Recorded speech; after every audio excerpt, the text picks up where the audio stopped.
নমস্কার, সৌভাগ্যের সূচনা অনুষ্ঠানে সকল দর্শক বন্ধুদের অনেক অনেক স্বাগত। আবার আমরা লাইভ ফোনের অনুষ্ঠানে চলে এসেছি এবং আপনারা দীর্ঘক্ষণ অপেক্ষায় বসে থাকেন যেই মানুষটির জন্য, তার কাছ থেকে নতুন কি পাবেন বা কি হতে পারে বা আমাদের জীবন সম্বন্ধে আপনারা জানতে পারেন। সত্যি তাই, অতীত বর্তমান ভবিষ্যৎকে যিনি অবলীলাক্রমে বলে দিতে পারেন, অর্থাৎ একজন ভবিষ্যৎ বক্তা। তাকে যখন আমরা সঙ্গে পাই তখন আমাদের অনেক কিছু জিজ্ঞাসা আমাদের মনের মধ্যে দানা বাঁধে। অবশ্যই আজকেও কিন্তু সেইভাবে আমরা একটি টপিক রেখেছি, একটি আলোচনা রেখেছি, বিবাহিত জীবন। অর্থাৎ বিবাহিত জীবন না, বিবাহের আগে আপনার জীবনে কি হতে চলেছে। অর্থাৎ বিবাহ হয়তো দীর্ঘদিন ধরে সম্বন্ধ দেখা হচ্ছে বা আপনি কারোর সাথে হয়তো আপনার কানেকশন রয়েছে, ভালোবাসার জায়গা তৈরি আছে, কিন্তু সম্বন্ধের বা বিবাহের ক্ষেত্রে কিন্তু সেটা পরিণতি পাচ্ছে না, অর্থাৎ পরিণত হচ্ছে না, বিবাহের জায়গা তৈরি হচ্ছে না। কেন হচ্ছে না সে বিষয়ে কিন্তু আজকে আমরা জানবো। কি কি গ্রহগত কানেকশনের ফলে এই অশুভত্ব জায়গা তৈরি হতে পারে, আবার শুভ জায়গা কিভাবে তৈরি হয় সেই বিষয়ে কিন্তু আজকে আমাদের আলোচনা থাকবে। আমাদের সঙ্গে উপস্থিত রয়েছেন সেই দীর্ঘ বছরের অভিজ্ঞতা সম্পন্ন জ্যোতিষ সম্রাট, মাতৃ সাধক এবং তন্ত্র বিশেষজ্ঞ এবং আধ্যাত্মিক জগতের মানুষ এবং অবশ্যই সংখ্যা তত্ত্ববিদ এবং তার সঙ্গে বাস্তু কনসালটেন্ট, একাধিক স্বর্ণপদকে ভূষিত সেই ব্যক্তিত্বকে আজকে আমরা পেয়েছি, যিনি কিন্তু এক এবং অদ্বিতীয় হিসাবে মানুষের মনের মণিকোঠায় পৌঁছে গেছেন, শ্রী বিমল মুখার্জি মহাশয়। তাকে স্বাগত জানিয়ে আমাদের আজকের আলোচনা শুরু হবে এবং আপনারা লাইভ অনুষ্ঠান সরাসরি কথা বলুন এবং আপনাদের জন্ম তারিখ, সময়, জন্মস্থান জানাবেন, তাহলে হুবু আপনার জীবন সম্বন্ধে কিন্তু আপনি জেনে যাচ্ছেন। আমি সরাসরি তার কাছে চলে যাব। স্যার, আপনাকে স্বাগত অনুষ্ঠানে। ওম অখণ্ডমণ্ডলাকারং ব্যক্তং যেন চরাচরং তৎপদং দর্শিতং তস্मै শ্রী গুরবে নমঃ। গুরু ব্রহ্মা গুরু বিষ্ণু গুরুদেব মহেশ্বর গুরুদেব পরম ব্রহ্ম তস্मै শ্রী গুরবে নমঃ। নমস্কার দর্শক বন্ধুরা, আমি মাতৃ সাধক জ্যোতিষ বিমল মুখার্জি। আশা করি আপনারা সবাই ভালো আছেন। তো আজকে প্রতিদিনই তো যে আলোচনা হয়, তো আজকে যে আলোচনাটা করব সেই আলোচনাটা আমার মনে হয় এর আগে বহুবার হয়েছে, কিন্তু একটু অন্য রকম ভাবে আলোচনাটা করব। কেন বলছি যে এই যে আজকালকার যেটা হয়, বাবা মা বলো ছেলে মেয়েদের বিয়ের ব্যাপারে একটা উদ্বিগ্ন বা চিন্তা থাকে, ঠিক আছে, সবসময় চিন্তা, বা যার বিয়ের বয়স হয়ে গেছে, ছেলে হোক আর মেয়ে হোক, তারও কিন্তু একটা চিন্তা হয়ে থাকে যে বিয়ে আদৌ কখন হবে, কি হবে না হবে, কি হবে। তো আমার কাছে রিসেন্টলি একজন এসেছিল আর কি বিচারের জন্য। তো সে আমাকে বলছিল তার বিচার করে, আমি যখন বললাম ভাই দেখো তোমার এই একটা মাঙ্গলিক আছে, তো তুমি এই মাঙ্গলিকটা আগে প্রতিকার করার ব্যবস্থা করো। তো সেখানে সে আমাকে বলল আমি মাঙ্গলিক বিয়ের সময় প্রতিকার করব, এখন আমার কেরিয়ার নিয়ে আপনি কিছু করুন, কেরিয়ারটা নিয়ে আপনি দেখুন। তো সেই ক্ষেত্রেই আমি বলছি যে মাঙ্গলিক যার থাকে, মঙ্গলের যার প্রভাব থাকে, মঙ্গলের নেগেটিভিটি যার থাকে, সে কিন্তু শুধুমাত্র যে বিবাহেতে প্রবলেম হয় কিন্তু সেটা নয়, তার কেরিয়ারও হতে পারে, কেরিয়ার মানে তার সে যেখানে, শুধু তাই নয়, তার মা বাবার সঙ্গে অশান্তি হতে পারে, বা তার শরীর খারাপ করলো, কোনো ডাক্তারের কাছে গেল, মঙ্গলের প্রভাবে তাকে অপারেশন করতে হতে পারে, বলতে পারে। বা ধরো তুমি ও যেখানে কাজ করবে সেখানে ওর সাথে যারা কাজ করছে তাদের সঙ্গে মনোমালিন্য লাগতে পারে, সম্পর্ক খারাপ হতে পারে। তো একটা মঙ্গলের জন্য কিন্তু, বা আরেকটা ব্যাপার হচ্ছে, মঙ্গল কিন্তু ভূমি সংক্রান্ত ব্যাপারে কাজ করে। ধরো কোনো একটা জমি জমার ব্যাপারে গন্ডগোল হতে পারে, বা এরমও হতে পারে হয়তো কোনো প্রশাসনিক ঝামেলাতেও জড়িয়ে যেতে পারে। শুধু মাঙ্গলিক যেটা এটা কিন্তু এত সোজা ব্যাপার নয়, এবং মাঙ্গলিক থাকলে এই যে প্রতিকারের ব্যাপারটা, এটা কিন্তু খুব একটা ভাইটাল ব্যাপার। এটা ভাইটাল ব্যাপার। সবাই করে কি, ওই বিয়ের আগে ধরো একখানা ভোলে বাবাকে, শিব ঠাকুরকে একটা মালা পরিয়ে ভাবলো হয়তো প্রতিকার হয়ে গেল, বা একটা পলা। কিন্তু অ্যাকচুয়ালি কিন্তু মাঙ্গলিক কিন্তু, মঙ্গলের প্রভাব কিন্তু ওইভাবে কাটে না। মঙ্গলের প্রভাব কাটাতে গেলে, মাঙ্গলিক কাটাতে গেলে কিন্তু, দোষ কোনো কাটাতে গেলে সেটা তন্ত্রের মাধ্যমে দিয়েই তোমাকে করতে হয়, ঠিক আছে। এই জিনিসগুলো হচ্ছে মানে খুব ভাইটাল ব্যাপার। এটা ভাইটাল ব্যাপার, মানে শুধু ভাইটাল নয়, একটা লাইফের খুব সূক্ষ্ম ব্যাপার। এর বিচারটা খুব সূক্ষ্মভাবে করতে হয়। ধরো আমি তোমাকে একটা কথা বলি, ধরো কারো মঙ্গল যদি ধরো অষ্টমে আছে, ঠিক আছে, আচ্ছা। আমি একজন এরম হয়েওছে যে মঙ্গল আছে অষ্টমে, ঠিক আছে, মঙ্গল অষ্টমে আছে, তো কোনো কেউ হয়তো মানে কারো আমি কারো ইয়ে করছি না, হয়তো কেউ কোনো জ্যোতিষী সেখানে লিখে দিয়েছে মাঙ্গলিক, কিন্তু সাধারণত আপনি আমার কাছে এসছে, আমি তাকে বললাম যে ভাই আমি তাকে প্রেসক্রিপশন করে তখন দেখলাম যে ভাই তোমার একটু রবির প্রবলেম আছে, তুমি এই রবির প্রবলেমটা একটু রবিটাকে এই প্রবলেমটা একটু সলভ করে নাও, তাহলে কিন্তু তোমার মোটামুটি আর কোনো প্রবলেম নেই। সেই আমাকে বারবার বলছে আপনি ভালো করে দেখুন, আপনি ভালো করে দেখুন, আপনার একটু ভালো করে আপনি আমারটা বিচার করুন। তো আমি বললাম ভাই ভালো করে বিচার, আমি তো এখানে কোনো তোমার ইয়ে খারাপ দেখছি না, তো তুমি ভালো ভালো বারবার বলছো কেন? তো বলছে আচ্ছা আমি কি এর আগে যাকে দেখিয়েছিলাম সে বলেছিল আমার মাঙ্গলিক আছে, হ্যাঁ, তো আমি মাথা মাঙ্গলিক আছে, আমি মাঙ্গলিক আছে, হ্যাঁ, এবার আমি বলছি যে আমি মাঙ্গলিক আছে, তো আমাকে উনি বলেছেন এবং ওর জন্য আমাকে না রেমেডি দিয়েছেন, এই রেমেডি দিয়েছেন। তো আমি কাগজটাও এনেছি, কাগজটা দেখানোর পর আমি বললাম যে দেখো ভাই মাঙ্গলিক মঙ্গল তো তোমার অষ্টমে আছে, একদম সত্য কথা, আমিও দেখতে পাচ্ছি, কিন্তু সেখানে সপ্তম তার বৃহস্পতি সপ্তম ঘরে কিন্তু ফোনটা আচ্ছা একজন বন্ধু রয়েছেন, আমি ফোনটা নিয়ে নিচ্ছি, তারপরে অবশ্যই আমরা গুরুত্বপূর্ণ আলোচনায় ফিরবো। নমস্কার, কে আছেন সঙ্গে? হ্যাঁ বলছি, আমি চাকদা থেকে চিরঞ্জিত মতিলাল বলছি। চিরঞ্জিত বাবু বলছি। চিরঞ্জিত বাবু আপনার বিষয় কি জানবেন? না, আমার বড় মেয়ের বিষয়ে জানবো। বড় মেয়ের বিষয়, তাহলে বড় মেয়ের নাম, জন্ম তারিখ, সময়, জন্মস্থান বলতে হবে। ওর নাম হচ্ছে শ্রীজা মতিলাল। আচ্ছা বলুন, জন্ম তারিখ সময়টা বলুন। জন্ম হচ্ছে 11ই আগস্ট 2013। 11ই আগস্ট 2013। হ্যাঁ। আচ্ছা সময়টা বলুন, জন্ম সময়। সন্ধ্যে 7:22। সন্ধ্যে 7:22। জন্মস্থান কোথায়? কল্যাণী। কল্যাণী। 2013। আচ্ছা 11ই আগস্ট 2013 সন্ধ্যে 7:22। আচ্ছা কার বিষয়ে জানবেন বললেন? মেয়ে। ওর বিষয়ে জানবো। মেয়ের বিষয়ে। কত টাইমটা কটায়? এটা হলো সন্ধ্যে 7:22। কাউকে কি দেখানো হয়েছে? কোনো জ্যোতিষের পরামর্শ নিয়েছেন এখনো পর্যন্ত? না, এখনো পর্যন্ত নিয়ে, তাই জন্য ফোন করলাম। আচ্ছা। অনুষ্ঠান নিয়মিত দেখা হয়? কোথায়? হ্যাঁ নিয়মিত দেখি, দাদা অনুষ্ঠান ভালো লাগে। কল্যাণীতে। কল্যাণী। আচ্ছা কেন ভালো লাগে যদি বলি? উনি যা বলে তাই মিলে যায়। আচ্ছা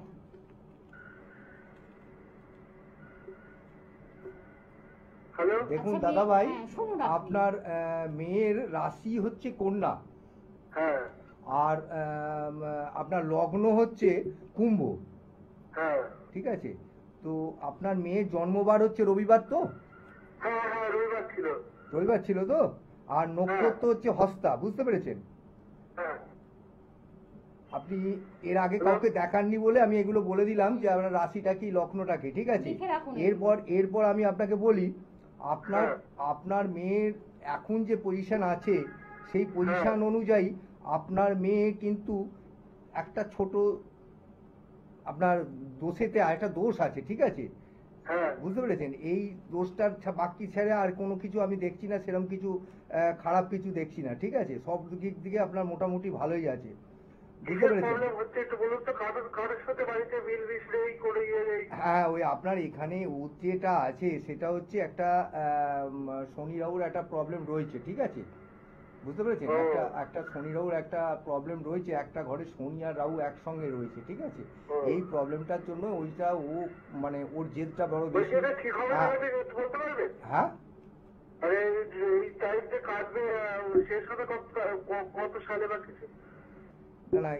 না, এই তো ধরুন আমি এগুলো এই যে আপনি যেটা জিজ্ঞেস করছেন না, অবশ্যই এটা জানা দরকার যে শনি কত ডিগ্রিতে আছে, কবে সেখান থেকে বেরোবে, রাহু কত ডিগ্রিতে আছে, কবে বেরোবে, ঠিক আছে, কত ডিগ্রিতে আছে, ঠিক আছে, এটা কিন্তু জানা খুবই প্রয়োজন। হ্যাঁ বলুন।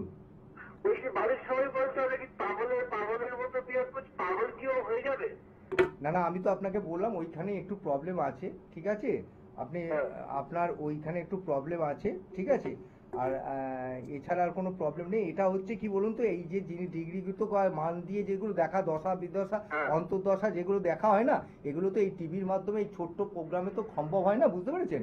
আমি আপনাকে বললাম, এছাড়া আপনার এখন কোনো প্রবলেম নেই। আপনার একটু মেয়ের জেদ বেশি হবে, একগুয়েমি হবে, ঠিক আছে? হয়তো মানে জেদ মানে কি, হয়তো একটু মানে খুব রাগারাগি ছোড়াছুড়ি এইগুলো করে তো।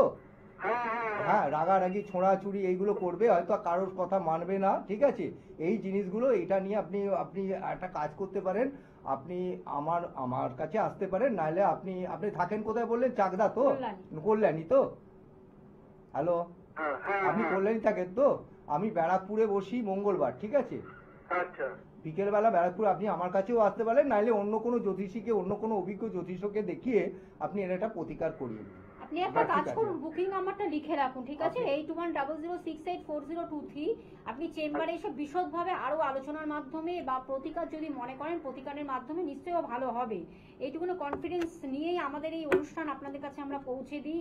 এখন অনেকে অনেক কিছু হয়তো বলে ঠিকই, কিন্তু সেগুলো সবসময় মাথায় নিতে নেই। কিন্তু প্রপার এক জায়গায় যেতে হয়, অভিজ্ঞতা সম্পন্ন মানুষের সান্নিধ্যে আসতে হয়, সেই মানুষের কাছে যেতে হয়। একদম একদম, এইসব প্রতিকার করতে পারেন, প্রতিকার হলে সব ঠিক করতে হয়ে যাবে, পারেন, কোনো অসুবিধা নিশ্চয়ই নেই, ভালো ঠিক হয়ে আছে? আর যাবে। এমন কোনো বয়স নয়, সবে তো 13 বছর 13-14 বছর বয়স, কোনো অসুবিধে নেই। স্যার, যেটা নিয়ে আমাদের আজকে হ্যাঁ, আলোচনা চলছে, যেটা হলো আমাদের অনেক সময় বিলম্বে বিবাহ হয়, সেটাই আমি যেটা বা বলছিলাম, সম্বন্ধের এই যে ক্ষেত্রে অনেক সময় ঠিক মতন এই যে হয় না। কেন? আমি তাকে বললাম যে এই যে তোমার যে মাঙ্গলিক বলে লিখে দিয়েছে, তুমি তো মাঙ্গলিক তো অবশ্যই, মঙ্গল তো তোমার অষ্টমে বসে আছে, কিন্তু বৃহস্পতি সপ্তমে দৃষ্টি দিয়েছে বলে তোমার এই মাঙ্গলিক খর্ব হয়ে গেছে। মাঙ্গলিক নেগেটিভিটি কিছুই নেই। সুতরাং তোমাকে মাঙ্গলিকের জন্য মঙ্গলের প্রভাব তোমার ইয়েতে কোনোটাই পড়বে না, ঠিক আছে? এইভাবে বলে যখন আমি ওকে বললাম, তখন উনি বললেন তাহলে আমাকে এখন কি করতে হবে? আমি বললাম, তোমাকে যেটুকু বলেছি, এটা রবির যেটা প্রবলেম আছে, যেটার জন্য তোমার কেরিয়ারের প্রবলেম হচ্ছে, তুমি চাকরি বাকরিতে প্রবলেম হচ্ছে, সেই জিনিসটা তুমি রবির জন্য একটা, তুমি যদি পারো চুনি পড়তে পারো, রবিকে পাওয়ার আপ করতে হবে, এবং বুস্ট আপ করতে হবে, সেটাই ওকে বললাম। বলার পরে খুশি হলো তো সেক্ষেত্রে, এবং তারপরেও আমার সঙ্গে ও দেখা করেছিল, এবং আমিও ওকে স্টোনটা চুনিটা দিয়েছিলাম। তো সেই হিসেবে আমি বলছি যে মাঙ্গলিক মঙ্গল যে সপ্তমে, অষ্টমে বা চতুর্থে এই থাকলে যে মাঙ্গলিক, এ মাঙ্গলিক বলে মাঙ্গলিক না, মাঙ্গলিক থাকলেও শুধু যে বিবাহের প্রবলেম হবে তা নয়, বা মাঙ্গলিক থাকলে যে বিবাহের আগে প্রবলেম, পরে প্রবলেম, এরকম সব রকম দিক দিয়ে, মানে কেরিয়ারেও কিন্তু মাঙ্গলিক থাকলে অবশ্যই এফেক্ট কিন্তু আমরা অনেক সময় ভুলভ্রান্তি নিয়ে জীবনে চলি ঠিকই, কিন্তু আমরা এই অনুষ্ঠানে কিন্তু আপনাদের কাছে সেইভাবে আমরা অ্যাওয়ার্ড করে দিই মানুষকে। একটা ধরো যে একটা মঙ্গল হয়তো 6 হাউসে আছে, ঠিক আছে? এবার 6 হাউসে হয়তো 27 ডিগ্রি বা 26 ডিগ্রি 27 ডিগ্রিতে আছে, ঠিক আছে? এর পরে 26-27 ডিগ্রি মানে কি, সে সপ্তমে এগিয়ে গেছে, ঠিক আছে? সপ্তমে এগিয়ে গেছে মানে 27 ডিগ্রি মানে 70% হয়তো সে অন্য ঘরে চলে গেছে, 30 ডিগ্রি সে এখানে আছে। তো সেক্ষেত্রে অষ্টম ঘরে তোমার মঙ্গলের প্রভাব সেরকম ভাব নেগেটিভিটি পাওয়া যাবে না। ঠিক সেইভাবে ধরো আর একটা ব্যাপার আমি তোমাকে বলি, ধরো কোন সময় মঙ্গলের প্রভাবটা পাবে, দেখো ধরো তোমার সপ্তমে, ষষ্ঠ ভাবে তোমার মঙ্গল হয়তো 27 ডিগ্রিতে আছে, এবার সপ্তমে যখন ঢুকছে তখন ও তো 70 ডিগ্রি ঢুকে গেছে, তখন কিন্তু আমাকে ওই যেহেতু মঙ্গল 70 ডিগ্রি ঢুকে গেছে, 70% ঢুকে গেছে, 27% ঢুকে গেছে, সেহেতু আমার মঙ্গলের প্রভাব ওখানে কিন্তু নেগেটিভিটি ওখানে কিন্তু আরম্ভ হয়ে গেছে, অনেক বেশি আছে। সেক্ষেত্রে আমাকে কিন্তু ওই মঙ্গলের প্রতিকারের কথা চিন্তা করতে, মঙ্গলের প্রতিকারের ব্যাপারে চিন্তা করতে হবে। একদম একদম বিশাল ডিগ্রিগত দিক দেখতে হবে অবশ্যই।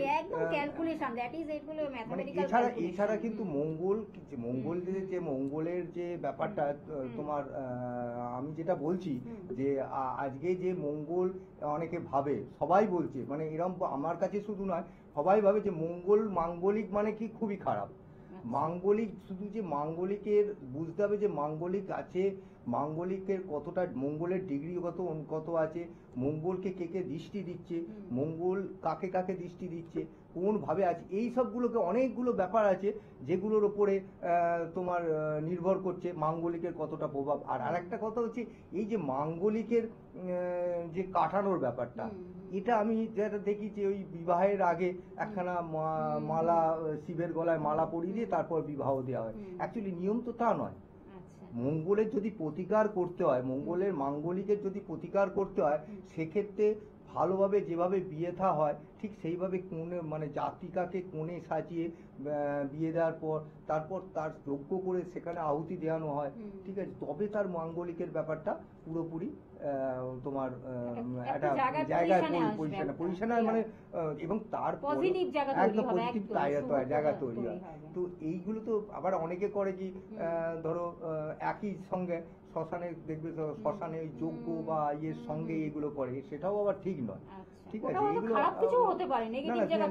না নেগেটিভ জায়গা নয়, কিন্তু ওটাও ঠিক নয়। আমি জানি না, মানে আমি তোমাকে বলছি এটা সবাই যে করে তা নয়, আমি করি না, এটুকু আমি তোমাকে বলতে পারি। আমি বিয়েটা যেটা প্রতিকারটা বিয়ের ব্যাপারটাকে একটু আলাদা করে তারপরে কিন্তু যজ্ঞের ব্যাপারটা থাকে, ঠিক আছে, যজ্ঞের ব্যাপারটাকে একটু আলাদা করে করানো হয়, ঠিক আছে। এই তখন কি হয়, এই প্রতিকারের ব্যাপারটা পুরো আমি একদম কনফার্মলি আবার কি আমি ডিগ্রিগত আমি সবাইকে কিন্তু ওই ডাকি না, সবাইকে কিন্তু আমি বলি না যে আপনি যখন আমার যোগ্য হবে তখন আসুন, ঠিক আছে, কি সেই ক্ষেত্রে তাদেরই ডাকি যখন আমি বুঝি যে ওই প্রেজেন্ট থাকা দরকার, ঠিক আছে, সেই ক্ষেত্রে আমি বলি যে আপনি আপনার প্রয়োজন আছে আসুন, আর মানে নিজে হাতে এসে যজ্ঞে আহুতি দেওয়ার যাদের দরকার স্যার সেটা ক্ষেত্রে তো আপনি তন্ত্রোক্ত উপায়ে গ্রহ সংস্কার করছেন, ভীষণ ভাইটাল।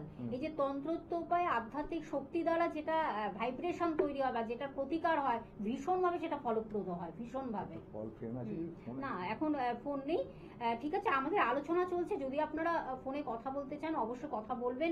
আমি একটু বলে দিচ্ছি স্যারকে আপনারা কোথায় কোথায় পেয়ে যাচ্ছেন। চেম্বার সোমবারে কিন্তু শিয়ালদহে পাচ্ছেন, মঙ্গলবার ব্যারাকপুরে পাচ্ছেন, এবং বন্ধুরা রবিবার চন্দননগরে পেয়ে যাচ্ছেন। এছাড়া থার্সডে বৃহস্পতিবার কিন্তু কালীঘাটে পাচ্ছেন, দক্ষিণ কলকাতার কালীঘাটে পাচ্ছেন, এবং মেচেদাতেও পাচ্ছেন শনিবারে।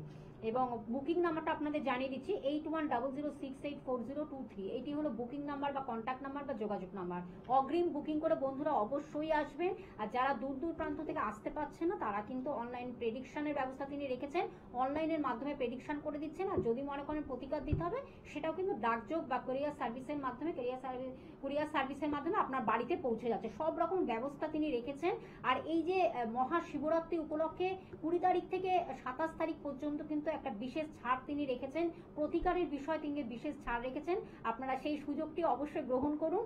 এবং ভিজিটের ক্ষেত্রে কিন্তু আপনারা অনেকটাই কম, মানে অর্ধেক ভিজিটে কিন্তু আপনারা হস্তরেখা বিচার করতে পারছেন এবং গ্রহ সমস্যা সবকিছু কিন্তু আপনারা সেই কার্যটি করতে পারছেন। সেটা কিন্তু স্যার আপনাদের জন্য এই ছাড়টি রেখেছেন। আর আজকে যে ব্যক্তিত্বর কাছ থেকে আপনারা শুনছেন তিনি একজন জ্ঞানী মানুষ, ভীষণভাবে তিনি কিন্তু একজন পণ্ডিত ব্যক্তিত্ব, এবং তিনি একজন ব্রাহ্মণ পরিবারের সন্তান, এবং তিনি কিন্তু এই যে পুজো অর্চনা থেকে শুরু করে এবং কিভাবে মানুষকে ভালো রাখা যায়, সুস্থ রাখা যায়, সুন্দর রাখা যায়, সবকিছুকে তিনি কিন্তু বিশদভাবে যেমন আলোচনা করেন, আর সেইভাবেই তিনি কিন্তু সততা দিয়ে সেই কার্যটি করেন। আমরা একদম শেষ প্রান্তে, স্যার কি বলবেন? এই যে হ্যাঁ আমাদের যেটা হলো বলে না, অতি বড় সুন্দরী না পায় বর, অতি বড় ঘরণী না পায় ঘর, এই কথাটা ভীষণ ভাবে আমরা কিন্তু বাংলা প্রবাদ বাক্যে আমরা শুনে আসছি। অনেক সময় বিয়ের বয়স পেরিয়ে গেছে, বিবাহ হয় না, আপনি কি বলবেন? বিবাহ যেটা বয়স পেরিয়ে যাচ্ছে এটা তো বিবাহ অ্যাকচুয়ালি কিন্তু এইগুলো হয় কি চারটে, ওটা আমি এর আগেও আলোচনা করেছি, যে কোনো চারটে বিষয় থাকে। একটা হচ্ছে গ্রহগত বিচার, ঠিক আছে, দ্বিতীয়ত বাস্তু যদি খারাপ থাকে সেক্ষেত্রে বিয়ে বা কোনো বাস্তু সেই বাস্তুতে তোমার শুভ কাজ হতে চায় না, ঠিক আছে। 3 নম্বর হচ্ছে তোমার ওই যে কেউ যদি কোনো রকম ধরো বিবাহকে বাধা রেখে দেয়, বিবাহটাকে বেঁধে দেয়, সেটা একটা আছে। আর একটা হচ্ছে অনেকের হয়তো গাফিলতি থাকে, যে আজ হচ্ছে কাল হচ্ছে, এই করে করে করে করে বয়সটা বেড়ে যায়। সেক্ষেত্রে এই 4টে প্রকারের জন্য কিন্তু বিবাহে কিন্তু বিলম্ব হয়। অবশ্য বিবাহের বিলম্বটা যেটা হচ্ছে বেশিরভাগ ক্ষেত্রে কিন্তু এই গ্রহগত দিকটাকে বিচার করা হয়, ঠিক আছে। আমাদের একদম শেষ, পরবর্তী অবশ্যই আবার একটি নতুন টপিক নিয়ে আপনাদের সামনে হাজির হব। বুকিং নাম্বারটা আরেকবার বলে দিচ্ছি 8100684023। আর প্রতিদিন আপনারা সোম থেকে বৃহস্পতিবার বিকেল 5টা 25 আবার লাইভ অনুষ্ঠান নিয়ে ফিরে আসছে নতুন কিছু বিষয় নিয়ে। সকলে ভালো থাকবেন, সুস্থ থাকবেন। স্যার আপনাকে অনেক ধন্যবাদ। আজ এই পর্যন্ত, নমস্কার। নমস্কার।